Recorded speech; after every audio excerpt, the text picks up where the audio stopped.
So our next respondent is Toby Ife-Adediran, who is currently a doctoral student and presidential scholar here at the GTU, where he's working with the Center for Theology and Natural Sciences in the Department of Theology and Ethics.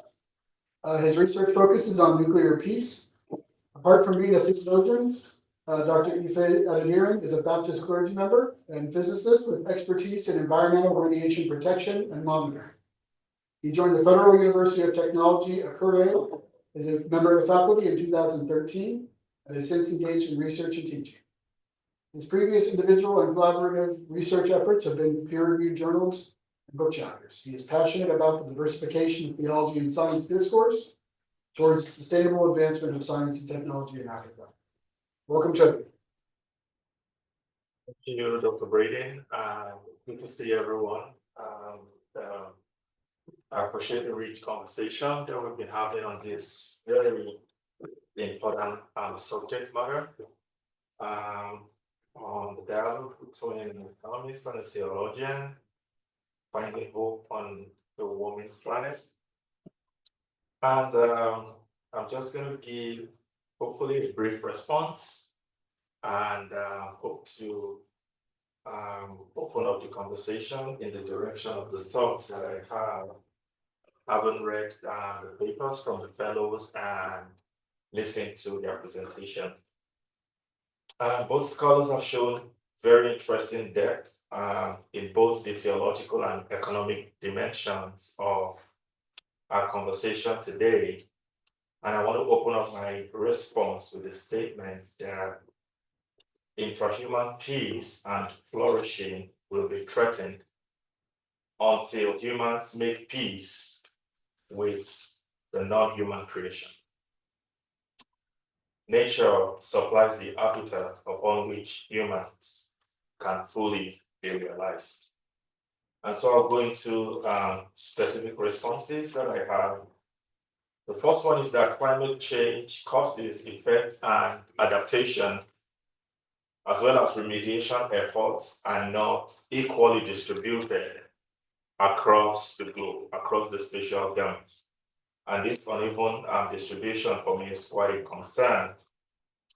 The global south is usually on the receiving end, I would say, and those whose daily survival is affected by the detrimental effects do not share the skepticism of climate change or even climate change denial.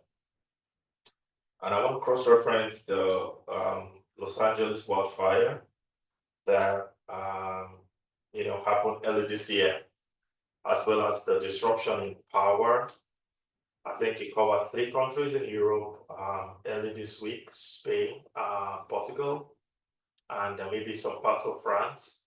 Thankfully, these disasters, so to say, have not been alluded to climate change, but there are many other effects in different parts of the world. Africa, I can speak of particularly, that are linked to climate change. And many of those who are affected by these devastating effects will not share in the skepticism regarding climate change or even its denial. But until the effect in one space is considered as an effect in all spaces, there will be an uneven response to the challenge. According to Sally McFay, who I'm currently studying and admire, in her book, Models of God's Theology for an Ecological Nuclear Age, it has been the decisions of those with power and money that have created our ecological crisis. Poverty and ecological degradation are inextricably linked in a mutual cause and effects relationship. Unfortunately, poverty and the struggle for survival can layer ecological concerns in the non-immediate for the growing population of the poor people and shun their participation and response, as well as their contribution in decision-making that should otherwise be holistic and inclusive. The second response is, although Dr. Smith in his amazing presentation alludes to the lack of a mature ethical framework in most religions to address the intricate issues that we face today, by stating, and I want to quote him, that most faith traditions developed at a point in human history where our relationship to the planet was not in question and morality revolved around how we treated one another. I would like to add that following the first response that I gave, the disproportion in climate change concerns is also a very important ethical issue. For Dr. Smith, again I quote, however, there was never a sense that the planet as a whole was somehow controlled by human activity or endangered by it. It continues, there weren't simply enough humans on the planet for it to matter, nor did we have the technological capability to do much damage. And interestingly, Richard Nogard also adds, in relation to population, that in the last 3 centuries of modern beliefs, with economic beliefs dominating the past century, the human population has grown tenfold, and it continued, and so on and so forth. One wonders if the increasing population trend that we experience or that we have today portends a more devastating situation. I'd like to know the thoughts of both fellows in this regard. Do we tacitly blame population growth, or at least partially, for climate change? And will it be right to consider religion, especially in its historic sense, as irrelevant for the challenges we face today regarding technology and energy and the environment, since it does not provide an ethical framework, or at least a mature ethical framework to address these challenges? And that takes me to my third response. Dr. Smith critiques the Abrahamic faith tradition, and interestingly, Professor Nogard applauds it. and I'm going to try to explain that. So, for Dr. Smith, the Abrahamic faith traditions have made much of our stance above or apart from nature as stewards or caretakers of creation. And there is some truth in that, to be sure. And I'm quoting him, I continue to quote him. He says, but it seems to me this speaks much more of our ability to control the non-human natural world than our actual stance above it. And in an implicit agreement here, Nogard also states that it is time to start formulating alternative ways for people to live in the biosphere, not pretending to be above. So they both use the word above as the stance. So not pretending to be above and free from it. Although Nogard does not relate the above ideology to the Abrahamic tradition, rather for him, in applauding the Abrahamic tradition, states, I will also argue that economic beliefs became the religion of modernity, displacing beliefs about care for others, cares for strangers, and the importance of helping poor people, and the sins of disproportionate wealth that are prominent in the Abrahamic tradition. And I want to also argue that we really need the religions of the Abrahamic tradition to evolve into a more dominant social gospel that question or guided economic change and offset narrow economic beliefs. So for Nogard, he blames the prosperity gospel for the current economic disposition. Is there a resolution to these differences in their views on the Abrahamic tradition?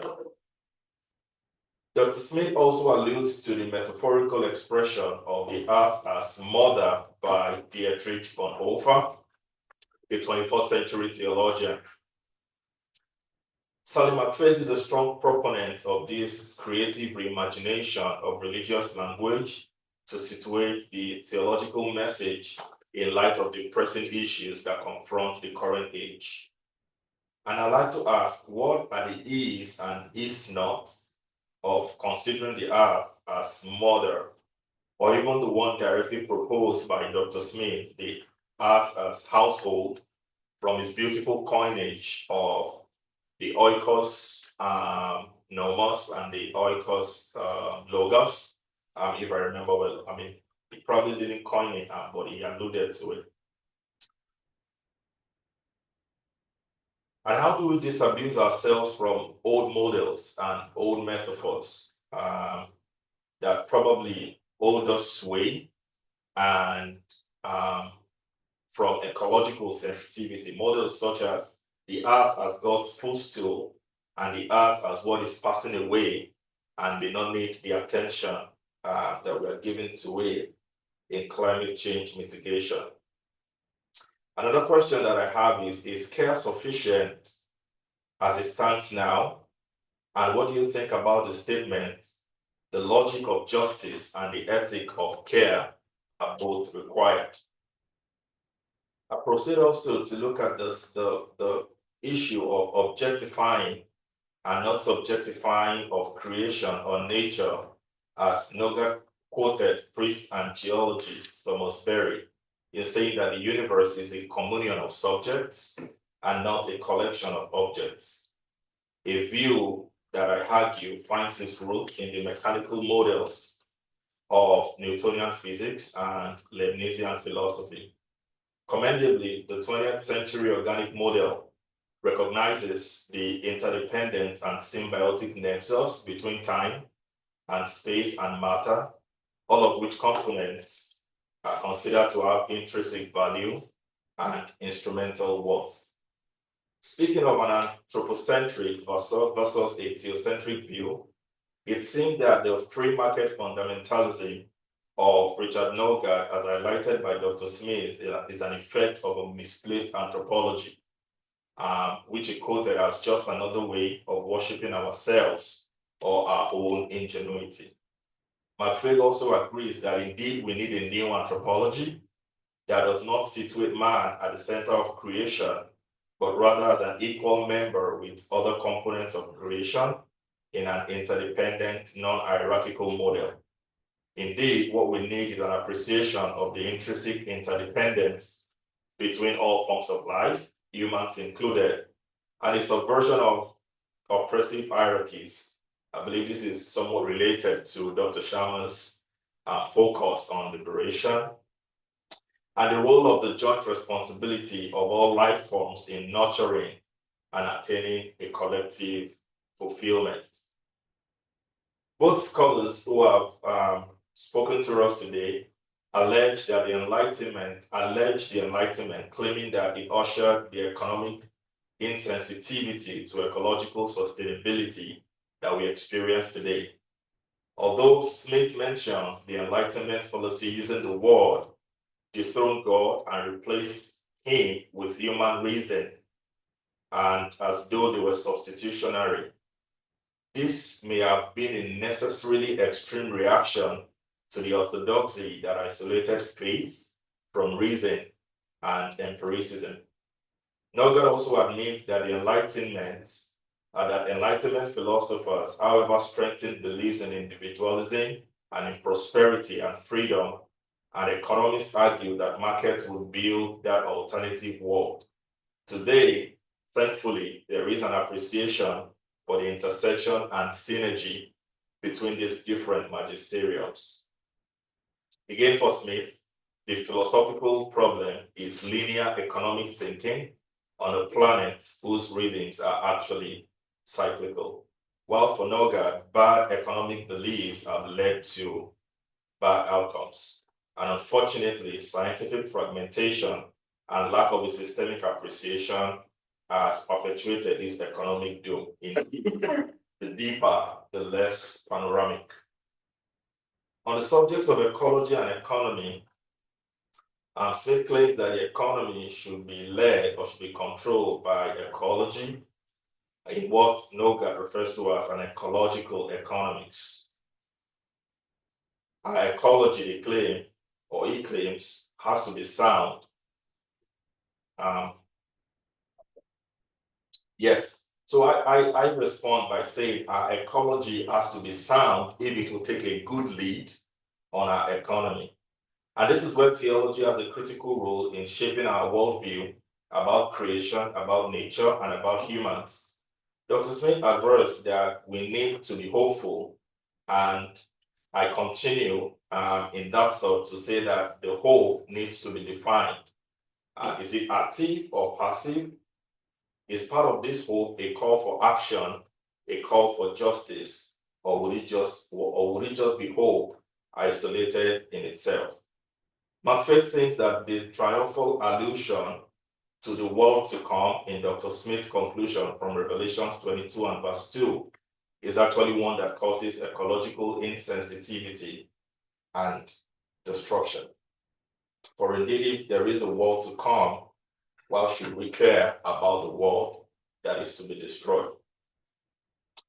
Nogard argues that the growing gap between science and religion, between fact and values since William Paley, has been filled by economic beliefs that support the economic system in which we are all trapped. The fragmented nature of scientific inquiry demonstrates the need for the field to embrace philosophical, ethical, and theological conversations, which on many occasions advance a panoramic discourse, for example, systematic theology.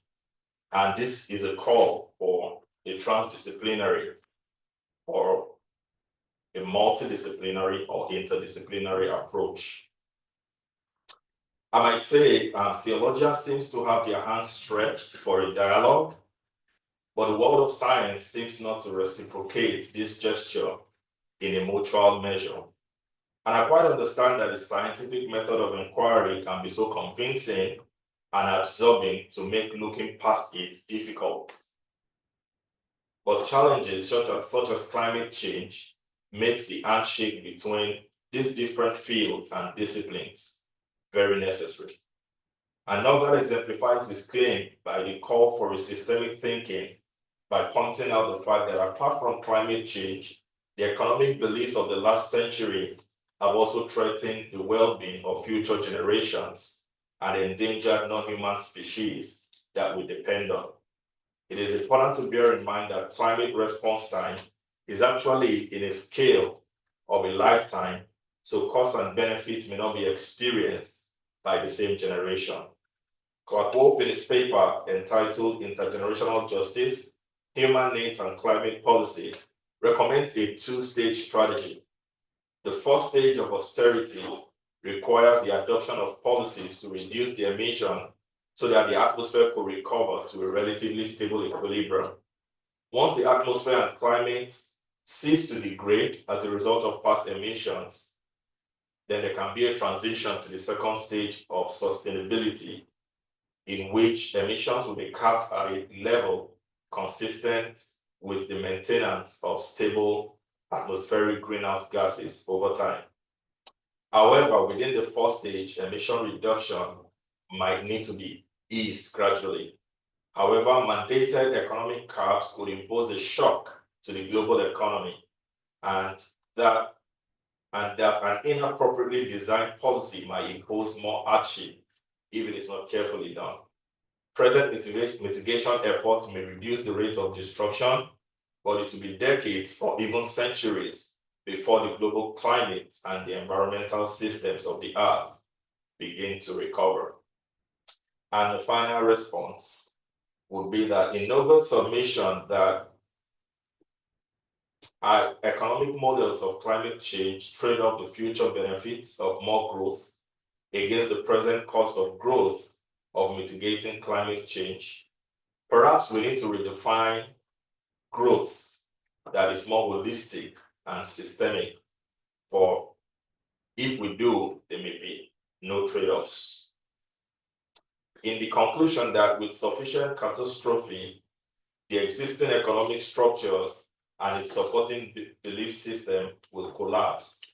The term sufficient catastrophe sounds like a paradox, for should catastrophe be sufficient when it is reflexive?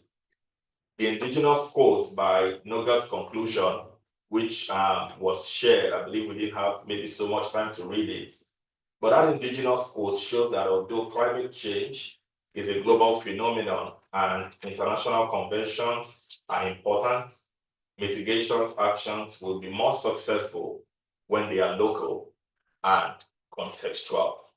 Thank you so much for listening. So this is my response. I believe that some questions have been posed, and then I'd like to open them up for conversation. Thank you very much, Toby. Richard and Dan, or disagree with each other, you know? No, thank you, Toby, for your comments. I really appreciated what you had to say. That you kind of emphasized this also at the end of your remarks, that I think you said the effect of climate change on one space is an effect on all spaces. Like the threat to justice anywhere is a threat to justice everywhere. Similar kind of, and that's true. It's a global phenomenon, but it takes some. There's local damage, but there's also local action. That's part of what the hope thing is. It's like there is hope in action and doing something. Although I want to make a comment. I think you were summarizing McFaig's critique of eschatology when you said the world to come versus the world to be destroyed. Yeah, and I don't know if you read that into what I was saying, but that is absolutely not what I believe. And it's not what Jürgen Moltmann would say. He talks about eschatology as new creation. That's actually a really important point. This world is not going to be destroyed but transformed. And that many of the images in scripture, like in Revelation, that's kind of what you get. Most of the images actually in the early church are pastoral of the risen Christ in nature, with the flourishing of animals and plants and so forth. So I wouldn't say that. McFaig might, or McFaig is probably summarizing certain strains of Christianity that do, and that's a problem. I would agree. The logic of justice and ethic of care. I like that both of those are required. I think that's really important. And the ethic of care is kind of a key point, I think, in the way we interact with nature. This is where the science and theology piece can be tricky, because we tend to think of science as telling us like the hard facts and the hard data, and faith maybe tells us the why and why it's precious or why it matters. But in a sense, both are interacting with nature and kind of helping us understand what it means. And then your is and is not of Earth as mother. That's a really good question. Obviously, it's a metaphor. That's household as well. What's that? Household. Household as well. Obviously, it's a metaphor, but it's also real. And the real thing that it points to is care. And the main point I wanted to make was, yes, we care for creation. Of course, stewards. It's part of our faith tradition. That's what the Abrahamic faith thing. But what we miss sometimes, and we got this a little bit from Dr. Sharma, is creation cares for us. We're part of the creator. We're one branch in the tree of life. And we overestimate our place at our peril, I think, both from a scientific and theological perspective. So those are a few responses to the comments, but I really appreciate what you have to say. Thank you so much for that. So which would be your preferred metaphor? The earth as mother, the earth as a household? Household. Earth as mother to me was a way of making a point for someone who's generally considered a very orthodox Christian theologian to say it's important to think this way, because in a way they're interdependent.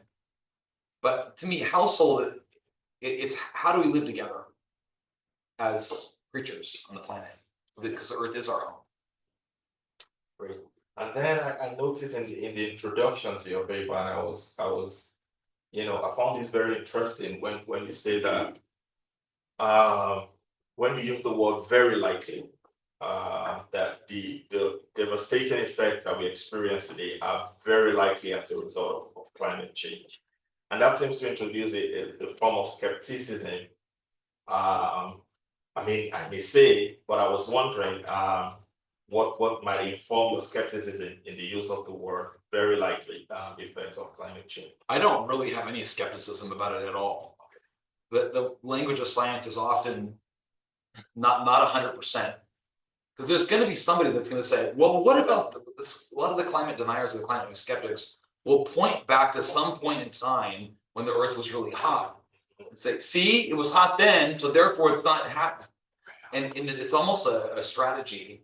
And I'll say this sometimes. I actually gave a presentation at my church about a year ago at the Synod Assembly. We are in an interglacial period of warming.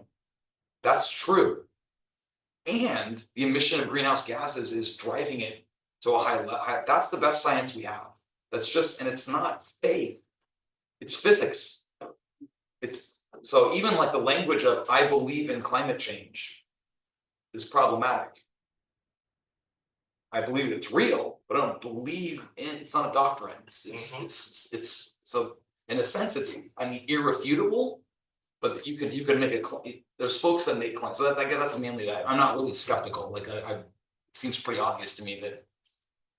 What we're saying is, it's a result of this period we're living in and irresponsible human behavior.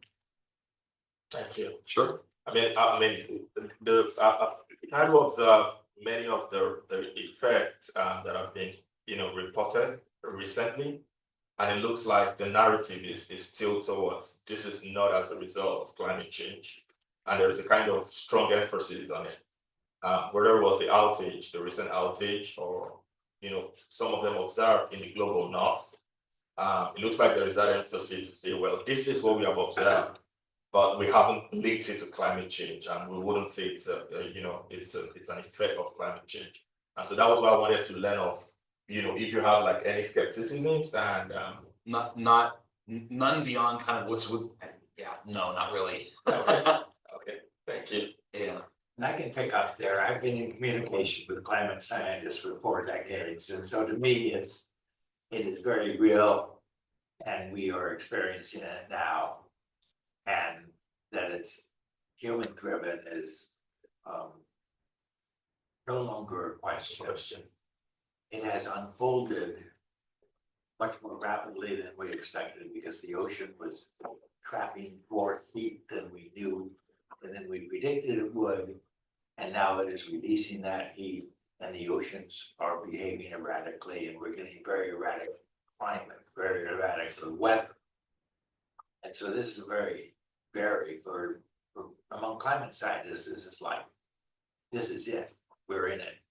And we don't know how rapidly it's going to unfold from here. But it's also 200 years before things will settle down, if we behave reasonably ourselves, not like our current president advocates, but reasonably and pretty decisively. And climate scientists 20-25 years ago were saying this is much more like war than like, how can we adjust our system a little bit here, a little bit there. But there was a strong economic voice within IPCC, and IPCC had a very strong policy role. And so there was, within IPCC, you have a technical report that's written by the scientists, and then there's a policy synthesis that's written for policymakers, and that is much more influenced by the economic worldview and what might we actually be able to do given all the resistance to climate change. But the sense that we're in the midst of climate change, human-driven, drastically changing environment now, is very strong in the climate science community. I let Dan get away with his statement because he has to deal with a congregation with different multiple opinions and different. Right on this one. Not on this one, okay. So he is, very correctly said, adaptation is a very good thing to do, regardless of whether it's human driven or not human driven. We are experiencing climate problems, and we need to be able to be responsive to them. And so, and then the number of years that we're going to be in the middle of this is, it's very difficult to imagine the correct social structure, learning structure, behavioral change processes, how we're going to keep up with the learning. So I was able to lead a group of scientists in the writing of a paper on how we're going to do science of the environment when the environment is changing so rapidly. I mean, there's not that much science that is actually duplicated, but it's usually corroborated by subsequent science. But with rapid climate change, we're driving ourselves into a situation where even our climate science and our environmental science could be neutered. And Yeah, so I hope that's much more catastrophic view of the situation we're in. And I didn't bring that out as much as I could have. But in 25 minutes, it's tough to bring out. More than a small portion of where you're headed now.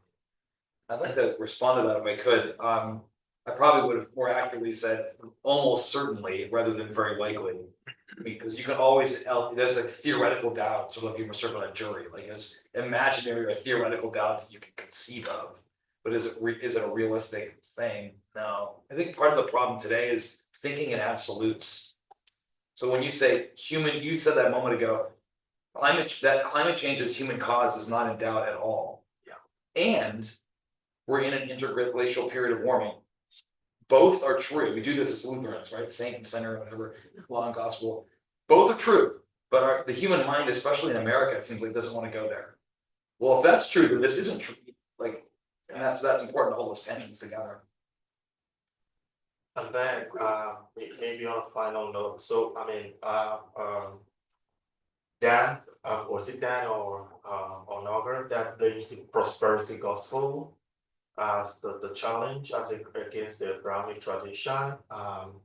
So I'm thinking, is there a resolution between you both in terms of the Abrahamic tradition actually being causative of the ecological insensitivity we have today? And then Norbert talks about the catastrophe being the push for us to rethink our economics. And I'm wondering, is that necessarily true? I mean, you were talking about sufficient catastrophe for us to have a change in mindset or disposition. And for me, that was my final response to say, does it have to be? I mean, I could tell it's probably from what our response has been over time, but is there a way out apart from we being motivated by catastrophe before effecting the change that is necessary?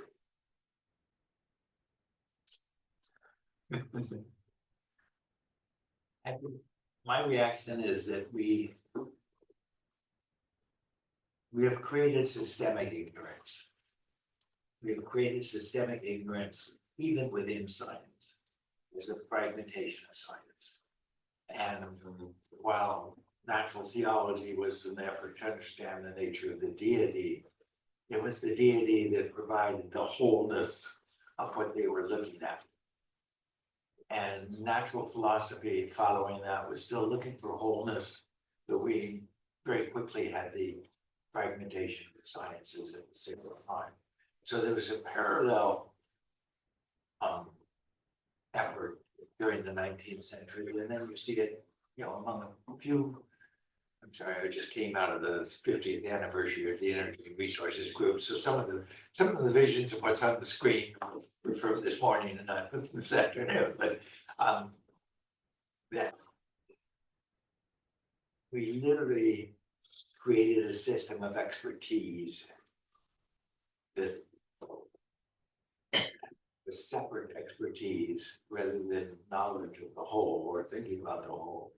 But there's also a system of expertise which did not include 95% of the population. And we really need a world in which, as I alluded to with respect to the hunter and gatherers, everybody was observing nature. Everybody felt responsible if something new was observed to bring it to the tribe. And then everybody interpreted. So science was very a group project, not a separate project of experts. And it's because we have a separate project of experts with a lot of people who, quote, aren't expected to understand, that we have this rebellion amongst the demos now. That, just the rejection of science, because it doesn't include them. So, I plead for a much more holistic, shared understanding. I mean, not only holistic, but holistically shared. And that's really a different world than we're in now. I would just say, I do not blame the Abrahamic traditions for the environmental crisis. I think it's actually kind of projection by, it's the like unholy alliance and marriage of like certain aspects of Christian anthropology and like industrial capitalism that led to this notion of progress and Christianity kind of being used. And I think we're actually alienated from much of our roots. We do have this notion of stewardship and there's like kind of anthropocentrism in the Judeo-Christian tradition level. Yeah, it doesn't have to be this way. So. Thank you very much.